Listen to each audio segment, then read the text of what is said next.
Badan Pusat Statistik memastikan eskalasi dampak perang Hamas-Israel di jalur Gaza tidak signifikan berpengaruh terhadap perdagangan Indonesia. Deputi Statistik dan Jasa BPS menyebut bahwa share ekspor dan impor kedua negara ke Indonesia ini sangatlah kecil. Ketegangan antara Hamas dan Israel di Palestina dipastikan tidak berdampak signifikan terhadap kinerja perdagangan Indonesia pada dua negara tersebut. Pasalnya nilai ekspor Indonesia ke Palestina periode yang sama hanya 0,0011% terhadap total ekspor Indonesia. Sementara impor Indonesia dari Palestina sepanjang Januari hingga Oktober 2023 sebesar 0,00%.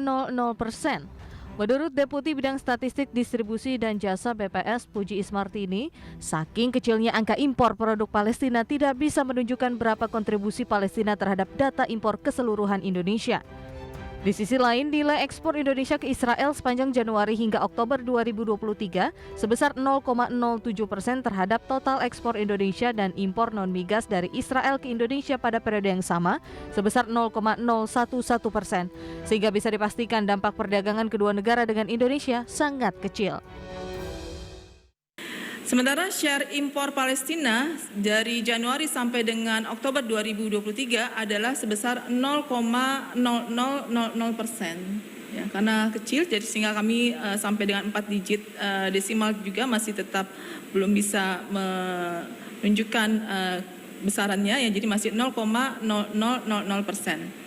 Kemudian share ekspor Israel dari Januari sampai Oktober 2023 adalah sebesar 0,07% terhadap total ekspor Indonesia ke Israel. Secara nilai, ekspor non-migas Indonesia ke Palestina pernah menyentuh titik terendah pada 2021, yakni hanya mencapai 0,36 juta dolar, meningkat di 2022 dengan nilai 0,82 juta dolar. Sementara nilai ekspor non-migas Indonesia ke Israel lebih tinggi, yakni mencapai 140,57 juta dolar pada Januari hingga Oktober 2023. Sementara nilai impor Israel ke Indonesia pada periode yang sama mencapai 16,97 juta US dollar. Dari Jakarta, Raharjo Patmo, IDX Channel.